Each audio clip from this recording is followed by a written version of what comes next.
Welcome back to the channel, everyone. Chipmunk here. As I'm sure you all know, because you have been following the channel devotedly, I am knee-deep, at least knee-deep, certainly it's gotta be by this point, in my attempt to watch every single movie in the Turner Classic Movie Collection. And also, me being me, I am watching them in reverse alphabetical order for reasons I will not go into here because it's just an unnecessarily long explanation, but suffice to say, that is what I am doing. By this point, I am up to the letter S. And I have not watched all the movies under the letter S because there are a lot of S's. Oh my gosh, this video is going to be long enough. I cut it off right at the point I am currently at. And without further ado, I will get to it. As did I mention, this video is going to be long enough. Here we go. First off, Sweetie, 1989. Directed by Jane Campion. Starring Genevieve Lemon and Karen Colston. And clocking in at 1 hour 37 minutes. Quick note, this one is not for the kiddies with drug use and nudity. Colston is a woman who has a few issues. It eventually becomes apparent that this may be partly because her sister, nicknamed Sweetie, has even greater issues. Mercurial to an extreme, Sweetie is unable to hold down a job or live on her own. Her family loves her, but is not really up to the task of giving her proper support. Fed up, at one point the family leaves her with food and money and they drive off for the weekend. When they return, she is in sad shape, which all this underlines the fact that she seriously cannot be left to her own devices. Her sister goes on a journey of growing frustration, finally telling Sweetie off, just before an accident takes Sweetie's life. A bittersweet postscript shows Sweetie as an innocent little girl, presumably before all the quote-unquote madness began. It's the way her father has always seen her. Lemon does a fantastic job of not only showing Sweetie's lack of self-control, but simultaneously making you understand how her family could get worn down by her actions. This is a tough look at a dysfunctional family, not devoid of love, but their love is not enough to stop them fraying at the seams. I recommend this one. Susan and God, 1940. Directed by George Cukor? Starring Joan Crawford and Frederick March. Runtime of 1 hour 47 minutes, which really is too long. The script is co-written by Anita Loos, which was actually disappointing as she has written much better fare. It's an interesting enough premise. Susan Crawford is a society woman whose marriage to March has been, to overuse a metaphor, fraying at the seams for a while, with only their teenage daughter Gloria DeHaven, who is a quote-unquote ugly duckling who finally finds joy when she takes off her glasses and blends in with the crowd. This is very much of its time there. Two hold them together. Crawford has been off on a solo trip, and she comes back home having been exposed to the latest new fad spiritual craze made up by someone to sell books. And she attempts to convert all her reluctant friends with comedic results. It's a different kind of story, particularly for the time, but the idea stretches thin fairly quickly. This would have been better at a faster pace, a bit more screwball. Crawford tries her best, and March is serviceable as the husband trying, although perhaps not enough, but DeHaven is really the only one shining here. Superman 1 through 4. I am taking these as one big block. Starring Christopher Reeve and Margot Kidder, 1979, 1980, 1983, and 1987.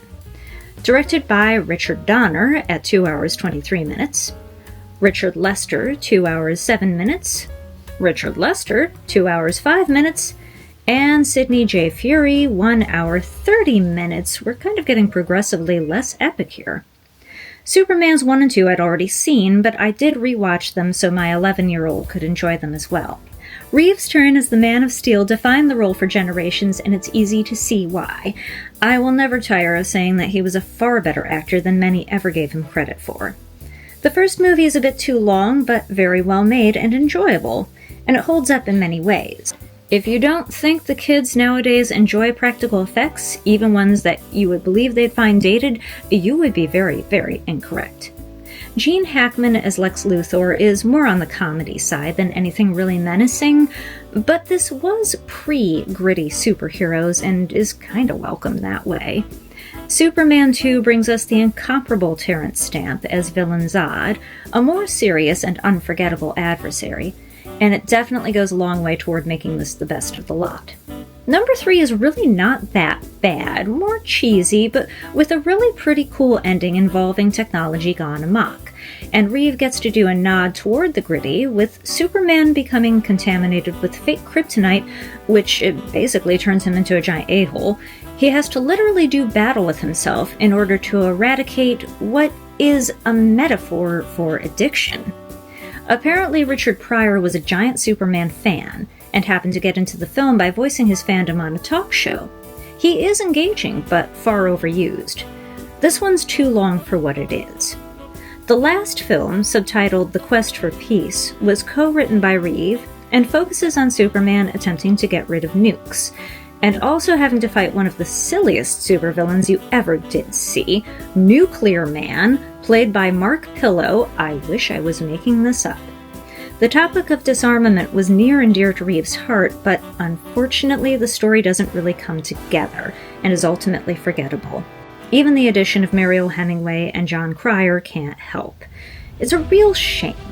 If you're looking for a classic Superman fest, I'd honestly skip this one, and maybe at least parts of number 3. Supergirl, 1984. Directed by, Jano Swark, starring Helen Slater and Faye Dunaway, clocking in at 1 hour 45 minutes. Again, it's too long. Rather predictably, this one does not measure up to the status of the Superman films. Slater portrays Kal-El's cousin Kara, who lives in a separate Kryptonian community which, according to Wikipedia, survived Krypton's destruction by being transported to a pocket of interdimensional space. I do not remember this explanation being in the film, and I was very confused indeed. However, also according to Wikipedia, this is the shortest cut, with several longer cuts existing, and most probably, one of them bothers to explain it. The company is powered by the Omega Hedron, which, whoopsie-doodle, ends up being accidentally shot out through space on a path to Earth. Kara zooms off to try to recover it and save her city. However, when the Omega Wetsuit comes to our planet, it's almost immediately picked up by the most unlikely creature imaginable. In this case, it's Faye Dunaway, chewing the scenery as a wannabe witch in a fabulous wig. Dunaway lives behind the horror funhouse attraction at an abandoned carnival, which is a totally adulting goals, and has an on-again, off-again relationship with Mr. Mowage himself, Peter Cook, who is a totally masculine hetero-type male who likes biological ladies if I ever saw one. While trying to track down the object, Kara masquerades as a private college student with the codename Linda Lee, and just happens to get assigned roommate Lucy Lane, the younger sister of Lois Lane. It's that type of movie. Mark McClure also reprises his role as Jimmy Olsen to strengthen the connection. Also, somehow Kara knows all about her cousin and what's been going on with him on Earth, although the reason why was also not made clear in this version. Anywho, Dunaway uses the power of the Omega thingy to build herself up, ending with a big showdown with the Supes. She's briefly successful at one point at sending our girl to the Phantom Zone. Kara manages to escape with the help of old friend Peter O'Toole, who sacrifices himself rather needlessly in the process. At the end, Dunaway is defeated and good prevails. It's fairly dull and forgettable overall, good only for Dunaway's super Fun, over-the-top performance, and an early career sighting of Matt Frewer as a lascivious trucker. Sunnyside, 1919. Directed by Charles Chaplin. Starring Chaplin and Edna Purviance, a super lengthy 34 minutes. It's pretty basic, but charming, like many early Chaplin shorter films. Chaplin has a job working himself to the bone at a tiny rural hotel and surrounding farmland. In the spare time he doesn't have, he attempts to romance a local gal. Then a city slicker gets in a car accident, ends up with an extended stay at the hotel, and steals the gal away. Chaplin attempts to emulate the slicker, but is unsuccessful. Eventually, however, the slicker goes back to the city, and Chaplin again has his chance at love. A very simple plot with some opportunities for slapstick comedy thrown in, a classic example of silent fare of the era. It would be fun to clear some space in an afternoon and throw on a bunch of these, a mini silent comedy fest of your very own. Summertime, 1955. Directed by David Lean. Starring Katharine Hepburn and Rosanna Brazzi. 1 hour and 40 minutes, which for once is just about the right length of time. This is one of those films about someone with a fairly dull life going on the trip of a lifetime, finding love, and at the end having to go back home and leave it all behind, apart from how they personally have been changed. That's basically it. Hepburn's spinster heads to Italy at long last, has an affair with the married, shocker, Brazzi, and blossoms due to the life experience. There are a lot of gorgeous shots of Venice and environs, and what seems to be the David Lean film obligatory focus on trains. Hepburn is, of course, fantastic, but doesn't do much that we haven't seen from her before. And Brazzi is engaging, but also not much different than South Pacific, the only other thing I've seen him in. It's pretty much one to watch just for the locations. Summer Storm, 1944. Directed by Douglas Sirk.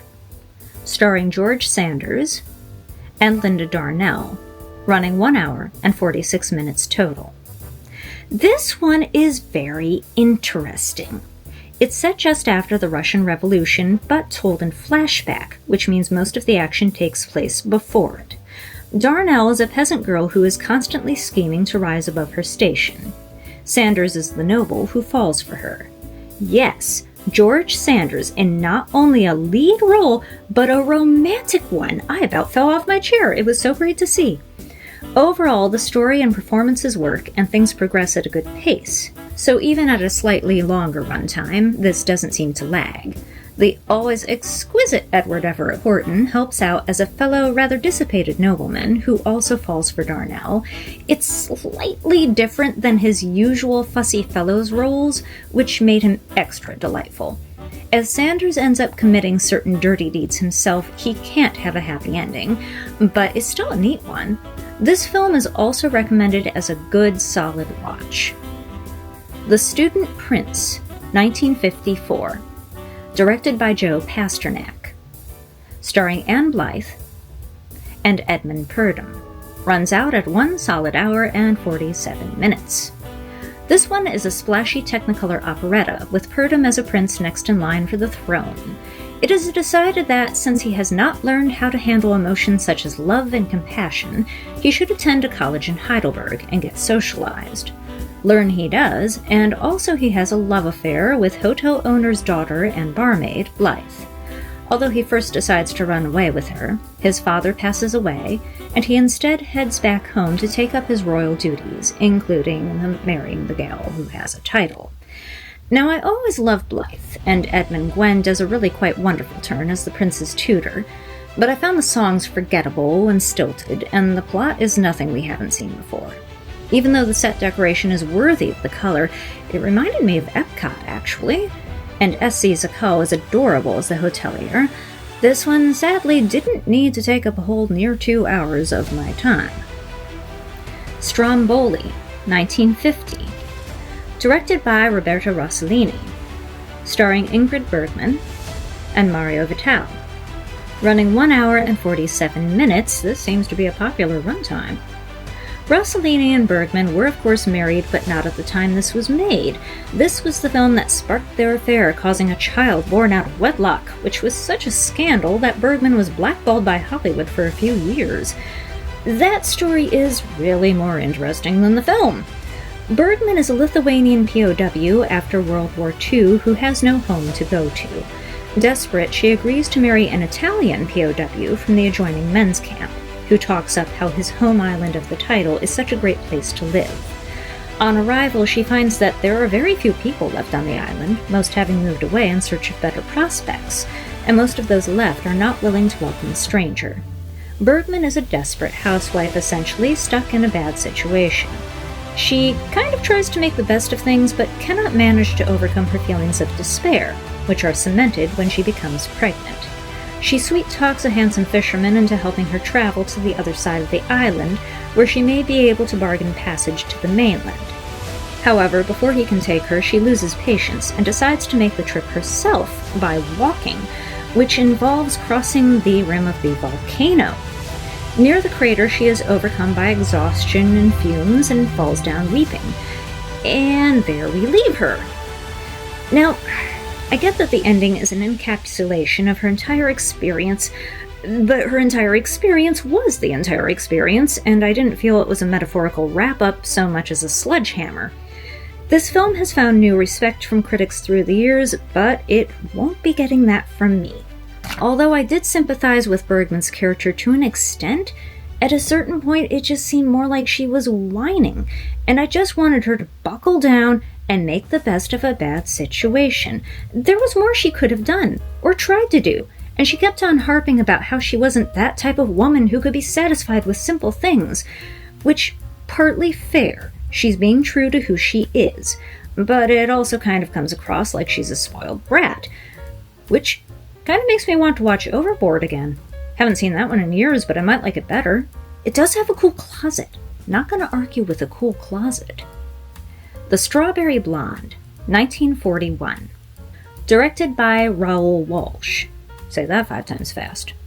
Starring James Cagney and Olivia de Havilland. A grand total of 1 hour and 37 minutes. Now, in the 1940s, there was a big wave of nostalgia for the olden days, aka the turn of the last century, which is when the story is placed. It's a cute comedy told in flashback. Cagney and de Havilland are married, and we get to see the story of how that happened. Cagney originally had the hots for her friend, Rita Hayworth, the strawberry blonde of the title, but Hayworth falls for his fast-talking friend Jack Carson. We also get to see how Cagney became a dentist by learning through a correspondence course and experimenting on his father, a hilarious Alan Hale Sr.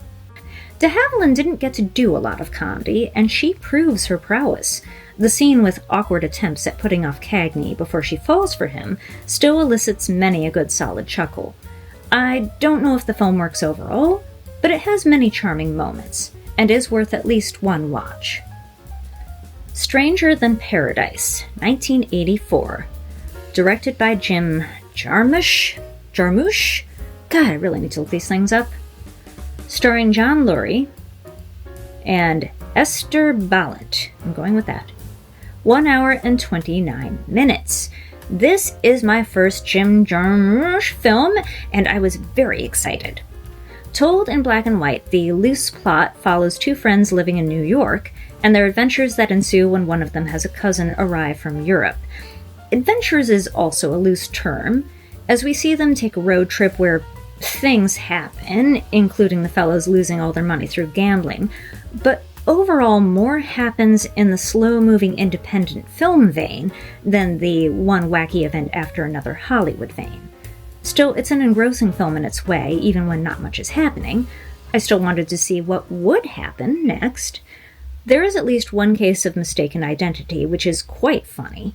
Mostly, though, this is a slice-of-life movie. The performances are good.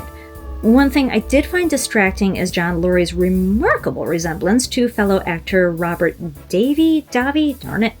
But it's not like that's anyone's fault. This is not for general audiences, perhaps, but film nerds will probably love it. Stranger on Horseback, 1954. Directed by Jacques Tourneur. starring Joel McCrea and Miroslava, running 1 hour 6 minutes. Not a particularly memorable Western, but also not too bad.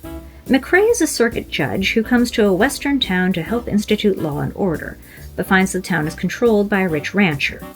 So he has to figure out how to circumvent said rich rancher and institute law and order, etc. The casting is a little more interesting, with character actor John McIntyre as the rich rancher. I always remember him as the sheriff from Psycho, with his distinctive phrasing of the name Arbogast. And then, as his classic privileged white boy son who delights in causing trouble, we have Kevin McCarthy.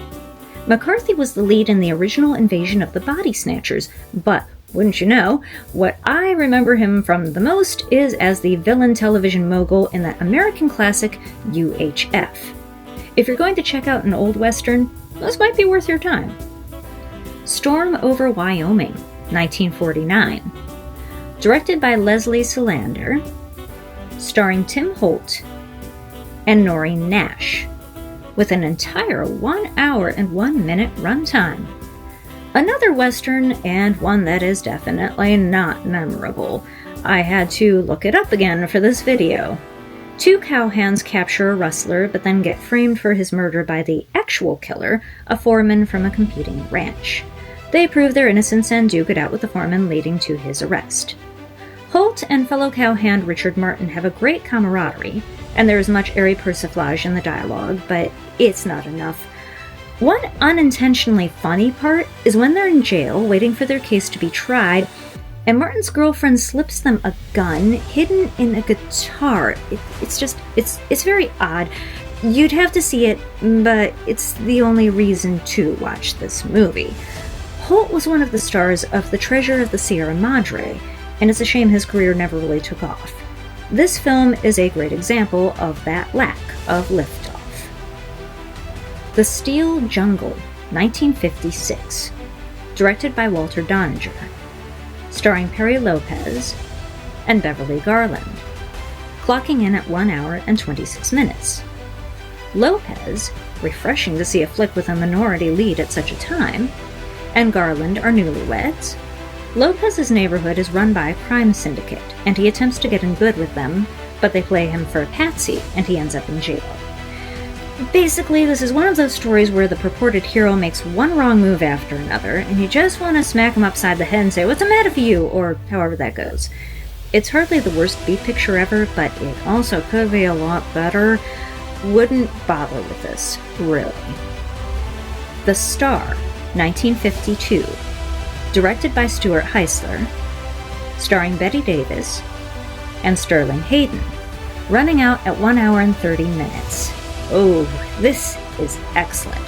A no doubt somewhat autobiographical film, Davis is a former movie star who is finding it more difficult to obtain roles, and she refuses to accept the reality of the situation, even as she has to sell nearly all her belongings.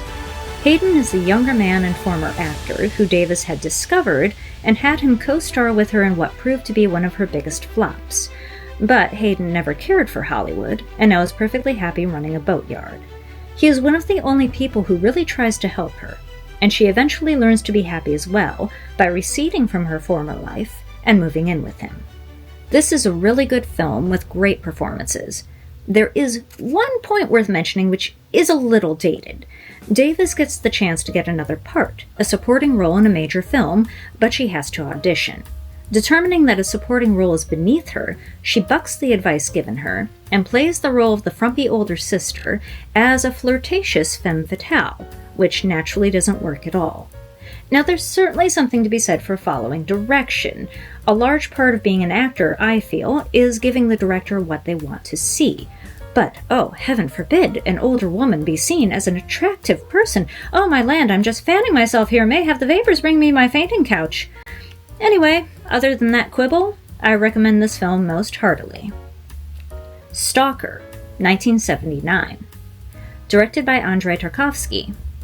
Starring Alexander Kaidanovsky and Anatoly Solzhenitsyn. A slim 2 hours and 41 minutes.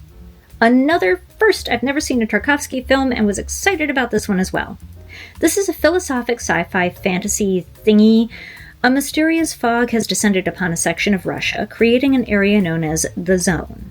As the area has been quickly cordoned off by the military, many people do not know what lies within, but rumors persist of there being a room where one's innermost desires are granted. A guide known as the Stalker leaves his wife and daughter to lead 2 clients, a writer and a professor, into the Zone on their quest to find the room. The film is fascinatingly shot, beginning in crackling sepia tones, to which it returns intermittently to portray most of the real world, turning to color when we hit the Zone.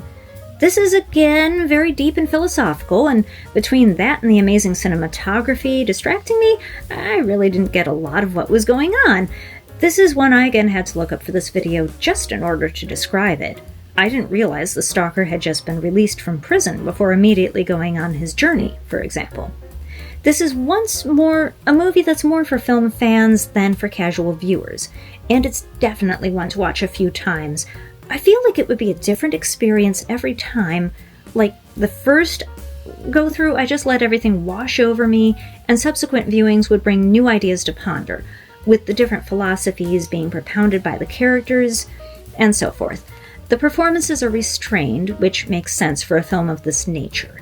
It's not about the characters or even the plot, so much as about something bigger, and it's highly recommended. The St. Louis Kid, 1934, directed by Ray Enright, starring James Cagney and Patricia Ellis. A skinny 1 hour and 7 minutes, as was standard for many cheaper movies of the time. Boy, did Max/HBO/what have you get a deal on Cagney flicks, and I have to admit I was getting this mixed up with another one of his I recently watched, which shows how prolific he was in the early 30s. Here he is a truck driver who, with his partner, gets pulled into the battle between a dairy company and the striking workers, and there's not much more to say. It's fair to middling, better than some, not as good as others. Space is the Place, 1974, directed by John Comey, starring Sun Ra and Ray Johnson. Slightly longer than it needs to be, at 1 hour 25 minutes. This is one of those cheaply made movies that's so out there, it's rather delightful. Part of the genre known as Afrofuturism, the film was inspired by college lectures given by Mr. Ra himself. A musician who has gone missing, Ra appears one day in a spaceship, having discovered a planet in outer space which is a peaceful paradise. He determines to recruit worthy black folk to join him on his return journey. Along the way, he must continually battle an adversary known as the Overseer, playing cards for the fate of the universe, and spread his message of utopia through his band known as the Orchestra, whose songs aren't too bad on the whole but are highly repetitive. I was actually relieved to find out more about the real dude behind it all, because as cool as this was, it seemed a little cultish, and I was like, is this propaganda? Which it kind of is, but it doesn't go quite as far as an actual cult. Another one for film fans as an example of blaxploitation that really isn't in the same vein as many others of that genre. Come to that, this isn't in the same vein as a lot of movies generally. Oh, and also not one for the kiddies, as there is nudity and some violence, if cheesy violence. Song of My City, 2025. Directed by David C. Roberts, 17 minutes short. Okay, this is a really cool idea. Roberts takes various shots from about 20 different movies from the 1970s and 80s to depict 24 hours in New York City. It shows how the city was mythologized by films of the time, kind of like how it was being marketed to the world, largely gritty and violent. It was also neat to try to figure out which films were being shown when, and made me realize that I've barely seen any films from that era. I'd better get on that. Yes, go ahead and take the time to check this out. It is such a neat concept. Son of Godzilla, 1967. Directed by quote-unquote Mr. Godzilla, Jun Fukuda, starring Tadao Takashima and Nakihiko Hirata, clocking out at 1 hour and 26 minutes. Sure, the Godzilla films are a mix of social commentary and good cheesy fun, but this is one of the more cheesy, and a real joy as a result. Scientists on an island are attempting to create a weather-controlling machine, assisted by a reporter who has snuck his way onto the island, and the daughter of a now-deceased scientist. There are many giant buggies which were really kind of adorable in their way, although whenever confronted by them, the people start screaming and freaking out, which is very judgmental, I must say. A giant egg is discovered, which hatches to reveal a baby Godzilla. Grown-up Godzilla rushes to take care of its son, and there is some sweet bonding time as the parent teaches the child. At the end, the weather machine works and puts the Godzillas into a state of hibernation. Until next time! My main question with all this is that Godzilla is referred to as the father. But how do they know Godzilla is a boy? Does he reproduce sexually or asexually? Is there a mommy Godzilla? So there were more questions than answers. But with this type of movie, it's just fun to go unnecessarily deep. This is good, clean fun for the whole family, however many mommies or daddies that may involve. Solaris, 1972, by Andrei Tarkovsky. Starring Donatas Banionis and Natalia Bondarchuk, daughter of Sergei Bondarchuk, director of the War and Peace epic quadrilogy I so loved. A tiny 2 hours and 46 minutes. This one was remade in 2002 by Hollywood, starring George Clooney, and I'd completely forgotten that I'd seen that. That one wasn't bad, I will say. This one was better. Much like Stalker, there are plenty of beautifully photographed shots, and there is much that is deep and thoughtful, so don't get into this looking for a light and fluffy time. A space station mission is experiencing issues because the scientists on it are having emotional breakdowns. A psychologist is shot up to investigate, and ends up with his own issues. This is all due to the station being on the edge of a newly discovered peculiar planet known as Solaris.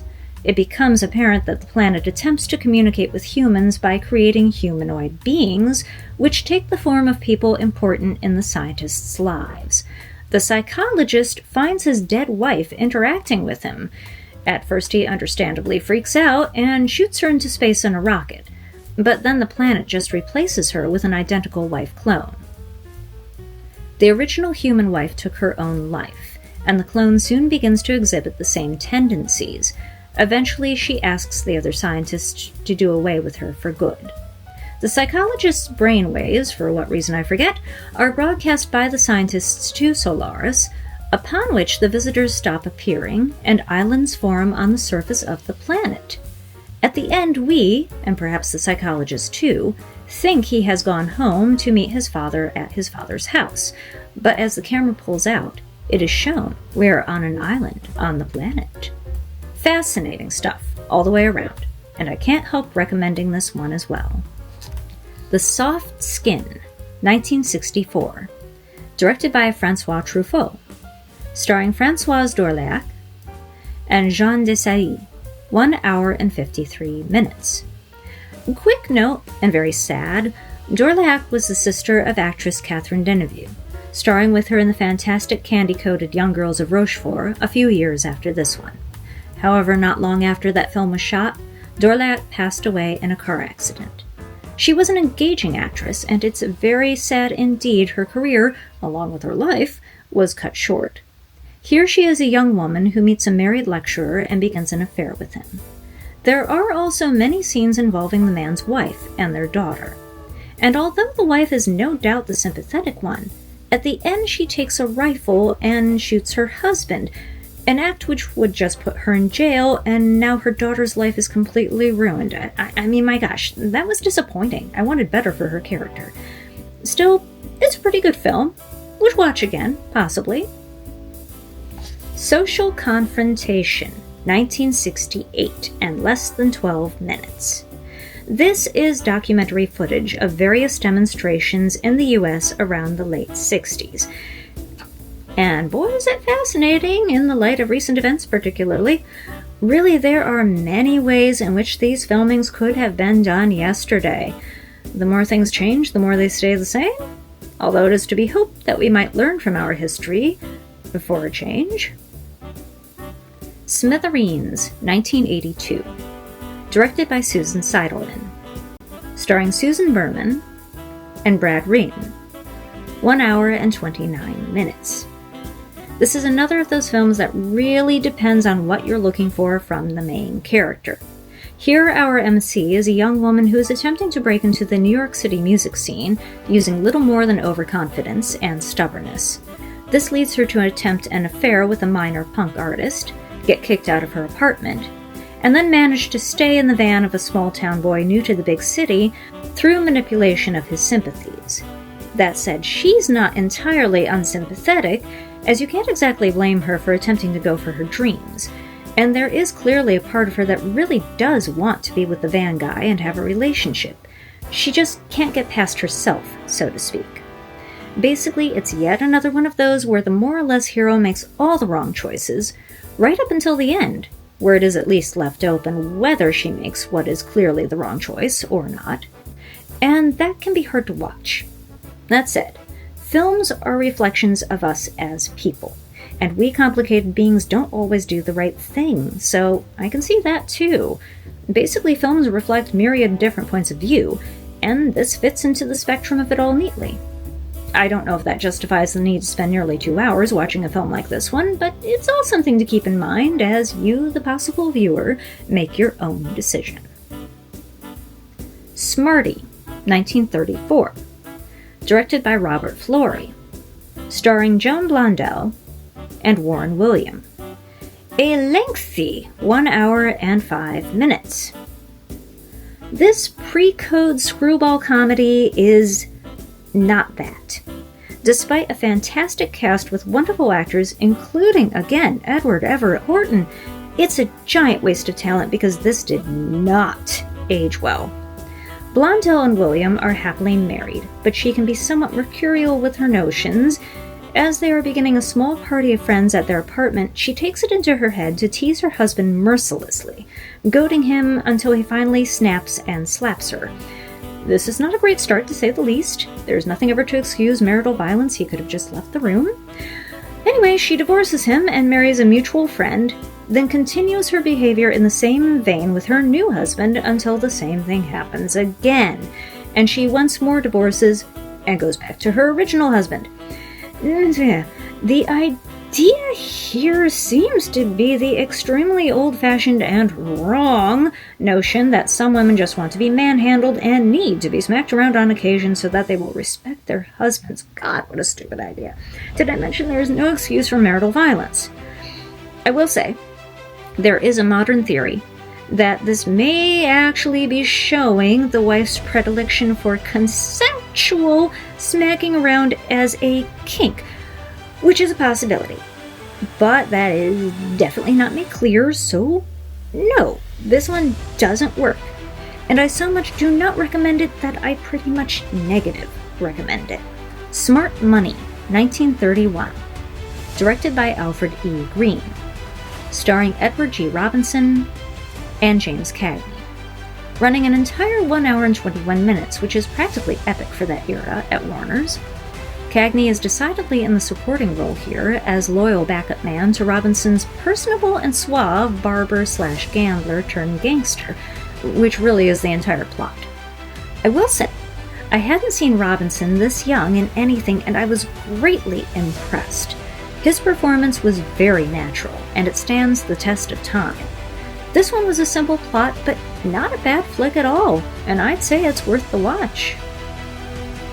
Sisters, 1972. Directed by Brian De Palma. Starring Margot Kidder and Jennifer Salt. Running out at 1 hour and 32 minutes. Dang, did De Palma want to be Hitchcock? The ridiculous plot involves Kidder as conjoined twins who were separated some years prior to the events of the story. It later transpires that, although the one sister talks about her other sister as still being in her life, the other sister actually died on the operating table. The remaining sister is mentally ill and, at the beginning, after having quite a good date, brings the man home, has an enjoyable evening if you get my drift, then stabs him in an egregious display of fake blood and hides the body. Salt, a reporter, happens to see the murder from an adjoining apartment and sets about proving it actually happened, as the police don't believe her. Of course they don't. The ending is disappointing, as Salt is unsuccessful and the murder may or may not ever come to light. This has some cool shots.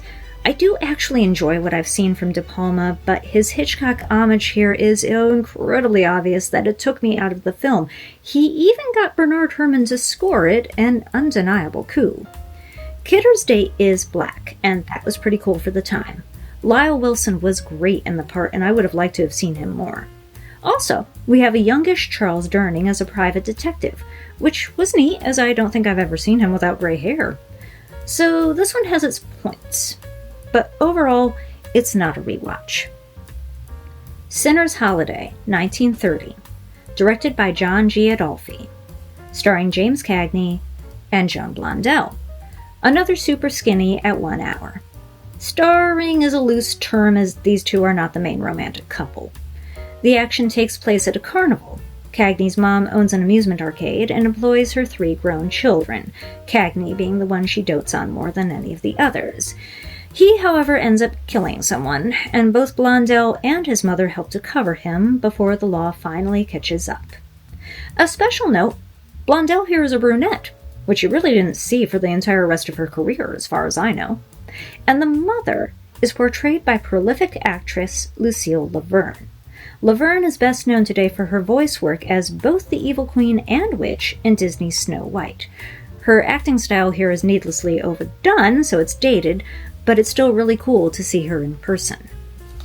Sing and Like It, 1934. Directed by William A. Sider. Starring Zazu Pitts and the inimitable Edward Everett Horton. Done at the end of 1 hour and 12 minutes. I can see how Pitts didn't really keep her career going through the talkie era, because she's a mildly engaging actress, but her awkward middle-aged lady shtick wears thin pretty quickly. Here she is involved in a community theater putting on a showcase of different performances. Hers is the song Mother, largely unknown today, but for quite a while this was a maudlin chestnut trotted out at school performances and the like. A gangster on a neighboring floor of the building happens to overhear and is inexplicably moved by the underwhelming rendition.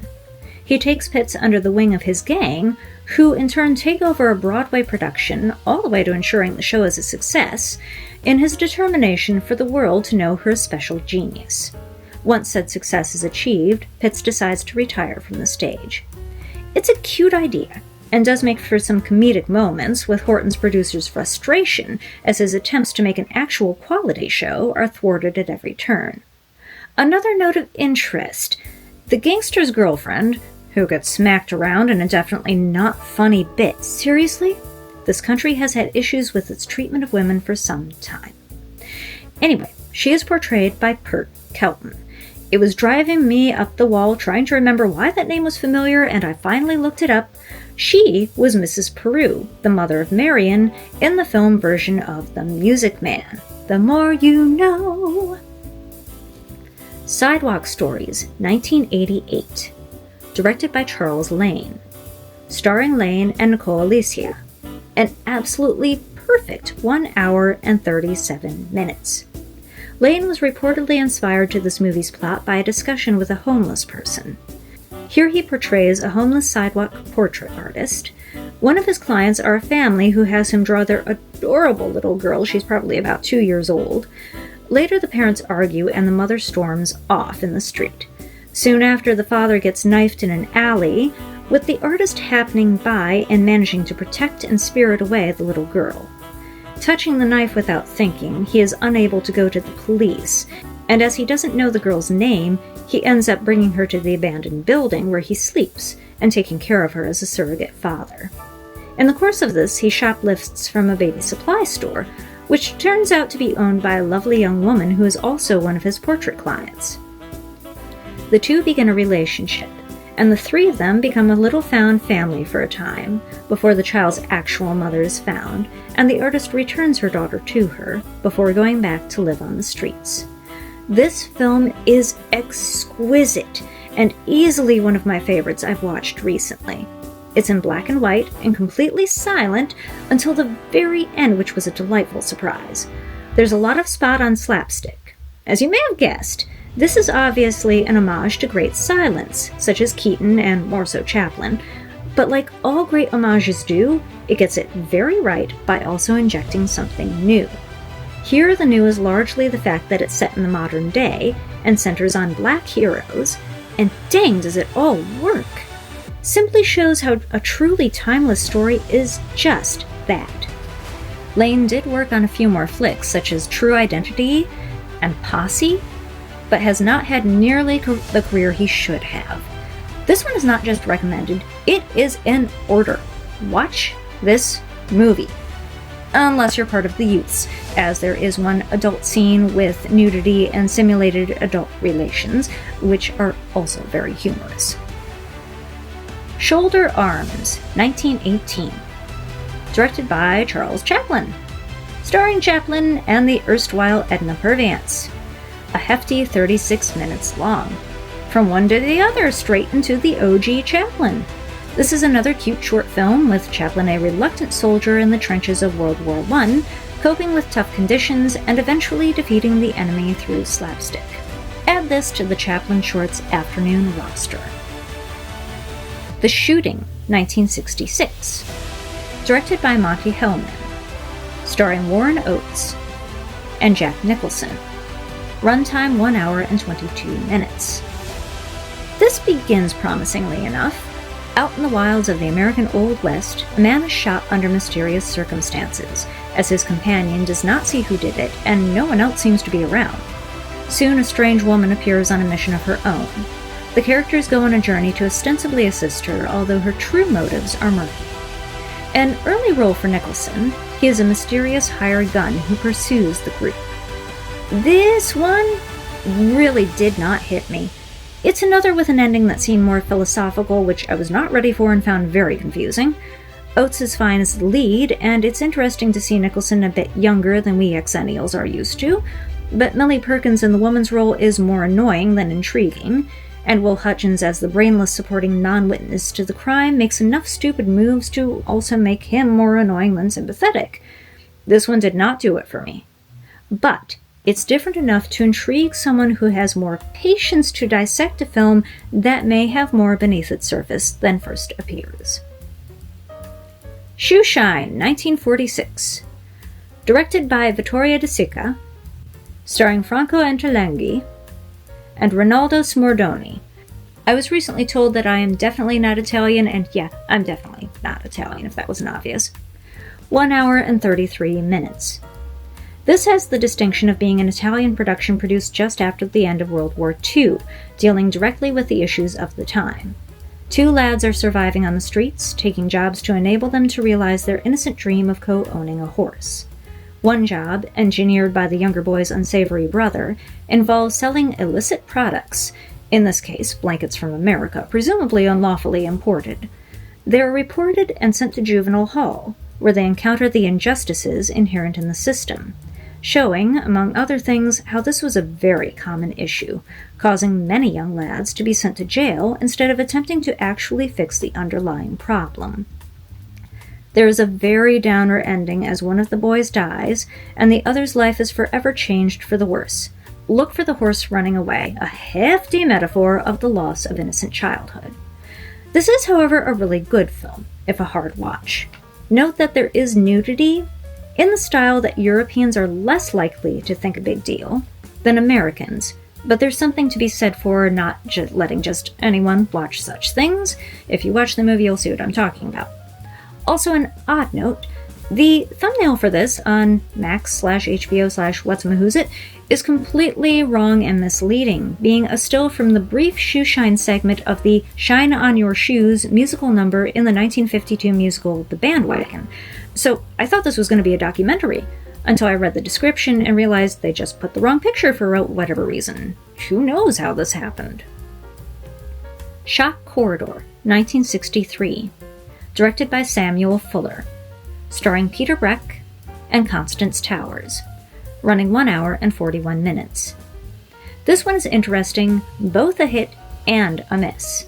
It's a relatively early entry into the hard-hitting real-life look at the insides of a mental institution subgenre of films.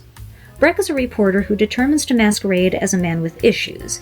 In this case, a debilitating case of incest, presumably enough to get you committed at the time, so that he can get a great story and attempt to win a Pulitzer. Towers is his fiancée, who poses as his sister in order to sell the bit. Once inside, Breck finds a murder has been committed, and tries, by subtly interviewing patients, to discover the murderer's identity. This is complicated by the fact that his surroundings and constant exposure to those deemed insane, and, as is made fairly clear almost right off the bat, the fact that he's not faking nearly as much as he thinks he is, are in fact driving him actually off his rocker. By the end, he has unmasked the killer, but lost his mind in the process. That part is questionable and fairly cheesy. Speaking of cheese, Towers' character is a stripper and her routine is just plain odd, even for the time. The real interest comes from the supporting actors playing the denizens of the hospital, which provides a conduit to address some social issues of the time. Of particular note is Harry Rhodes. As a former college student whose nerves snapped through being abused when integrating a Southern university, he now believes himself a white supremacist, extolling the virtues of the Ku Klux Klan, and even menacing his fellow black patients. So this one is worth checking out for the very strange roller coaster of excellence versus excellent cheese. Also, the doctor who agrees to arrange for Breck's commitment ruse is an Asian fellow treated with respect, as if an Asian doctor in America is a matter of course, which was not always the case at this time, in film at least. And he doesn't even have to do an accent! Yes, racism and such are not among this movie's issues. Shining Victory, 1941. Directed by Irving Rapper. Starring James Stevenson and Geraldine Fitzgerald. 1 hour and 20 minutes. Speaking of early efforts to take a look at the inside of a mental hospital, this is an excellent follow-up to the previous entry, and unfortunately it is far more dated. This purports to see the patients as people who need the root causes of their issues addressed in order to cure them, but then it relegates them to peripheral characters. This is a straight-up soap opera, with brilliant but prickly Dr. Stevenson taking a job at the hospital to relieve his financial situation and further his questionable research. Fitzgerald is a fellow doctor and lady-type person who becomes Stevenson's assistant because, heaven forbid, she gets to work on anything herself. She deals with his emotional abuse, spends most of her time cleaning up after him, eventually falls for him, and then dies in a fire while protecting his research. But it's okay, because he's a changed man, and he goes to pursue her dream of helping patients in China at the end. It's that sort of movie. And in case that wasn't dated enough, the fire is set by the head nurse at the hospital, who proves to be jealous of Fitzgerald, and beset with a lot of mental issues herself, which are diagnosed by Stevenson as having been brought on by remaining single, which leaves her repressed. This one's a little dated. It's also very run-of-the-mill, doesn't have a hero with anything to really root for, and is a waste of Fitzgerald's considerable talents.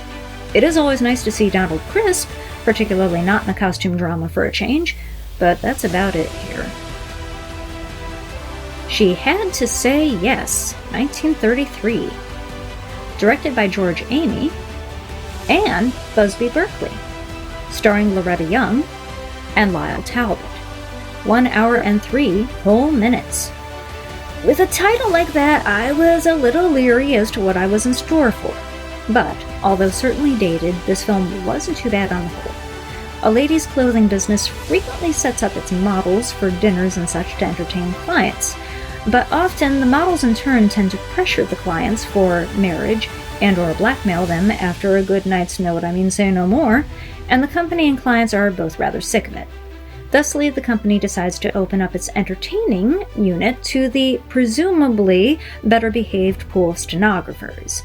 Stand-up gal Young is the girlfriend of one of the higher-ups, ever faithful, but also wanting to help the company by participating in the staging system. When she is set up with Talbot, who does attempt some moves but apologizes as he misunderstands the situation, her boyfriend goes ballistic when she is out too late. It then transpires said boyfriend is actually cheating on her, and they break up.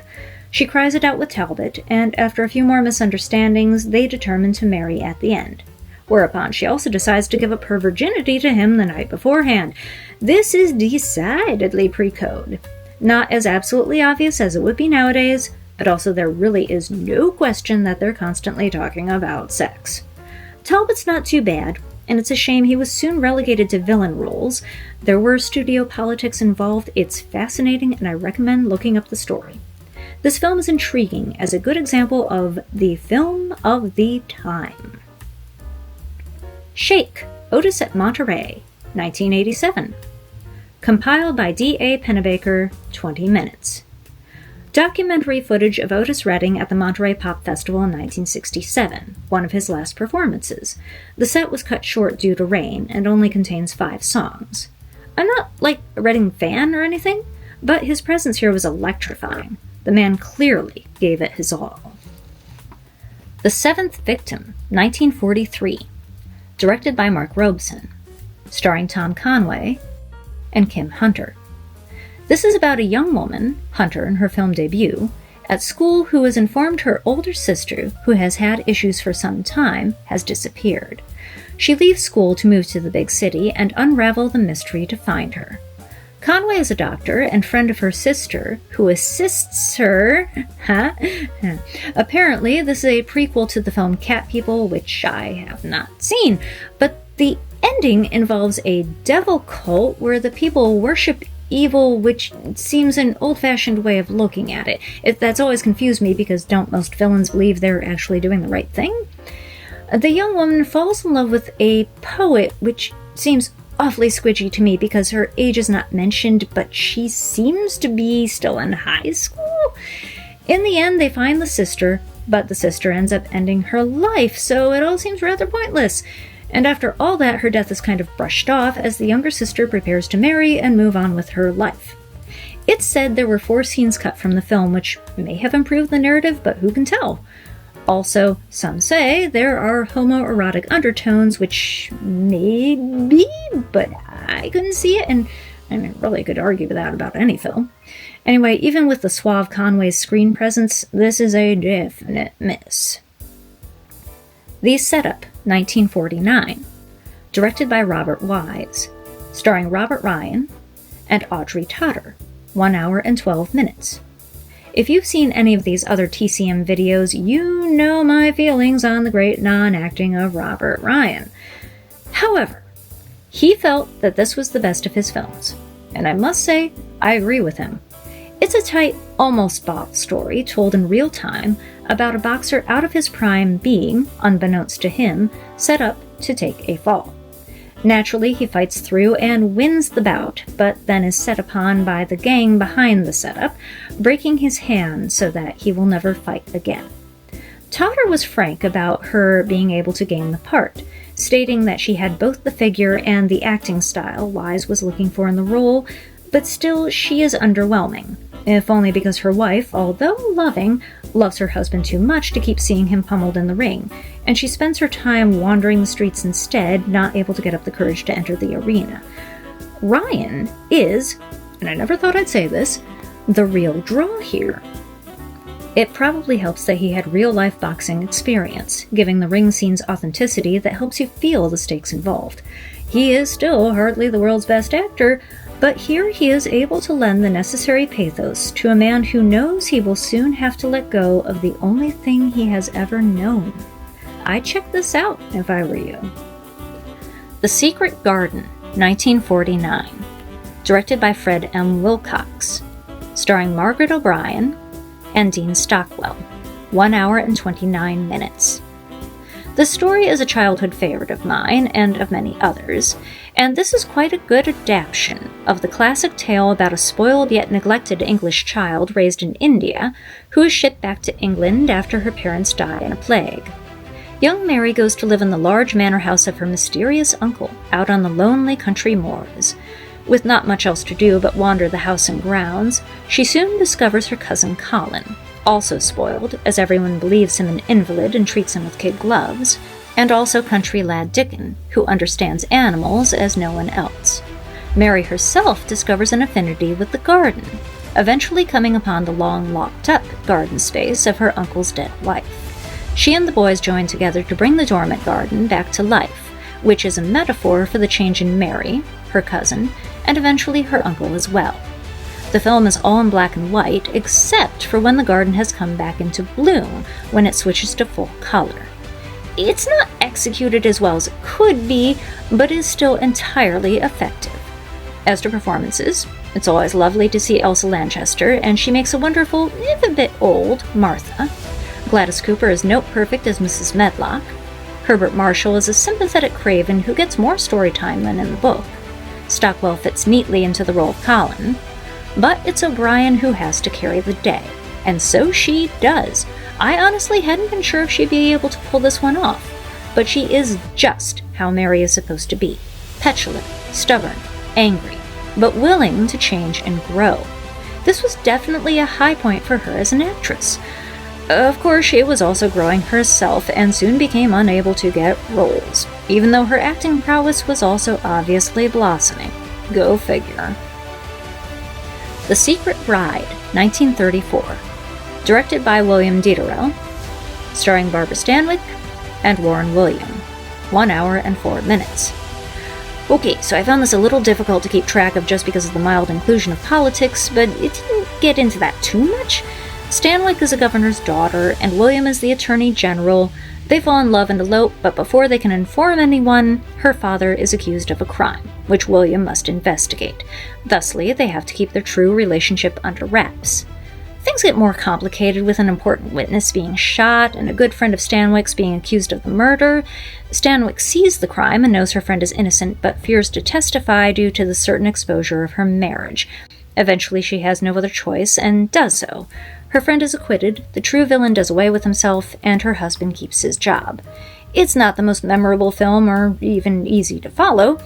However, my main issue is that the murder of the witness is so obviously not Stanwyck's friend's fault simply by the angle of the shot, and I fail to see how she could conceivably be accused at all. I like a good courtroom drama, but if I were you, I'd look elsewhere. The Sea Wolf. I see wolves, haha. 1941. Directed by Michael Curtiz, still don't know how to pronounce it. Starring Edward G. Robinson and Ida Lupino. Based on a Jack London story, this is more similar to the Caine Mutiny and Mutiny on the Bounty, with Robinson's captaincy of the mysterious ship Ghost, a state of rule by manipulation and fear. Lupino is a criminal on the run who preys on the sympathies of stand-up guy author Alexander Knox. After a boat accident, they are picked up by Robinson. Running under the law, he makes only a few stops, so they are forced to stay on his ship and work until the next stop. Lupino has a relationship with fellow anti-hero John Garfield, and only the two of them survive the wreckage of the ship in the end. Robinson fills the despotic captain role excellently, even if he is also saddled with a soap opera-like medical issue, which leaves him intermittently blind. But the best parts are Knox, a man with undeniable screen presence, who matches Robinson evenly in every scene, and Gene Lockhart as the ship's doctor, who has fallen into alcoholism. Saving Lupino's life pulls him back from the abyss and makes him feel as though he can become the man he used to be. Robinson, however, berates and belittles him, and ropes the crew into doing the same. Realizing he will never win, Lockhart takes his own life, as that is the only way he can take control of it. It's a tough and fantastically done scene, even with the obvious dummy at the end of it. I've realized that it actually makes sense that so many of the dummies used in movie scenes at the time were obvious, because I believe it was the Hays Code that dictated that there could be no people experiencing violent deaths on screen. In any case, Lockhart's portrayal of a man discovering his innate nobility and self-worth cuts deep and is possibly the best part of it all. The Sea of Grass, 1947. Directed by Elia Kazan. Starring Spencer Tracy and Katharine Hepburn. A mere 2 hours and 3 minutes. This is an epic drama of the Old West, spanning a generation more or less. Hepburn meets her fiancé Tracy in his hometown to marry him, despite knowing very little about him. They move into his ranch, and she adjusts as well as she can to this new life, being more remote than she is used to. The Sea of Grass is the open prairie around them, which Tracy is reluctant to build up. They have a daughter, But although fairly content, Hepburn still deals with issues such as her attraction to Tracy's nemesis, Melvyn Douglas, himself not a bad sort overall, while Tracy can be set in his ways to the point of being a small tyrant, which grates at Hepburn. While on a trip, Hepburn bumps into Douglas again, and they end up having a one-night stand, which leads to a son. Although he and everyone knows the truth, Tracy raises the boy as his own. While the children are still young, he and Hepburn have an argument which finally ends their marriage. Tracy holds her affair over her head and refuses to let her have the children, while determining that she must leave town. She goes back to her family home and ends up not seeing her children for years, they having been told only their father's version of events, and being certain their mother is a bad person. Meanwhile, their son becomes a grown Robert Walker, who, like so often in his career, heads down a bad path and won't listen to anyone's advice, which leads him to commit murder and then get hunted down and shot by a posse. Hepburn comes back to town for the funeral and reconciles with Tracy and her daughter. It's a drama with fine actors, but it just gets annoying that these people put their damn pride in place of doing the best thing for themselves and their kids, and it takes way too long to resolve. It's not one of the better ones for these two actors. The Seahawk, 1940. Directed by Michael Curtiz, he got around. Starring Errol Flynn and Brenda Farrell, not Olivia de Havilland. A full-on 2 hours and 7 minutes. In addition to these two stars, we have an excellent supporting cast. Claude Rains as the sneaky Spanish ambassador to England, who seeks to undermine the Queen while distracting her from his country's nefarious doings. Farrell is his devoted niece, who transfers her affections to Flynn's Captain Thorpe when she learns what her uncle is really up to. After a lot of political intrigues and actiony fun times, plus romantical smoochy stuff, the Queen gets wise to all the Spaniards have been up to and determines to build her own fleet to defend the country. Being around World War II time, this was made largely to build morale in England, and there is a lengthy speech by the Queen to that purpose. Everyone is good here, but Flora Robeson as said Queen is truly fit to the role, drawing the eye and ear every time she is on screen. Now, to the trivia, and it is trivia indeed. Has anyone seen the 1960s television version of Dennis the Menace? Well, I have, and it's really quite a fun show. Dennis's father was played by an actor named Herbert Anderson. When I was watching this film, I kept looking at a man in Flynn's crew, a non-speaking role, thinking, that looks like... but it couldn't be. Turns out, it could. Anderson was one of those fellows who had a long career, particularly in various guest spots in TV, but he got his start in films. His character here is, according to IMDb, F. Winters, although he's uncredited and I don't recall if his name is ever said on screen. But anyway, that was super cool! And he was a fox back in the day. Dang, Dennis's mom was one lucky lady. And here we go, The Scarlet Pimpernel, 1934. Directed by Harold Young. Starring Leslie Howard and Merle Oberon. A full 1 hour and 34 minutes, and finally, the last one on this list. It's easy to forget how big a thing Leslie Howard was at this time, if only because he sadly lost his life fighting in World War II. The role of the Pimpernel, one of the original dashing, fearless heroes masquerading as a feckless fop type of stories, entirely suits Howard's talents, and he is equally convincing in both incarnations, plus a stint as an old woman just to prove how good an actor the character is. Oberon is his wife who has gotten fed up with her husband becoming more and more useless. He, in turn, is unsure of her loyalties, so doesn't want to take her into his confidence. She does commit some treachery, but only in an attempt to protect him. They come to understand each other at the end, when she learns he has undertaken a dangerous mission to France and follows to warn him of a trap. He manages to evade capture through yet another clever ruse, leaving the two of them to sail home to England. Both Howard and Oberon hold their own, but the delightful surprise for me was Raymond Massey. I've only seen him as the Karloff stand-in in Arsenic and Old Lace, in which role he was also brilliant. But as Chauvelin, the Pimpernel's just as clever adversary, he was just wonderful. Confident but not overly much, more than willing to allow himself a much-deserved smirk when he thinks he's won. He stole the screen when he was on, and frankly was damn sexy to boot. This is a rollicking adventure which, although I watched this a few months ago now, makes a good, strong finish to this list. Well, we got there in the end. And that is it until next time, when presumably I shall have another nice long list of S's. We'll see. Anyway, it's been a while. You're probably hungry. You need to go take a break. Okay, I'll let you then. See you next week. Hang in there, champ. I'm pulling for you. And have a good one. Bye now.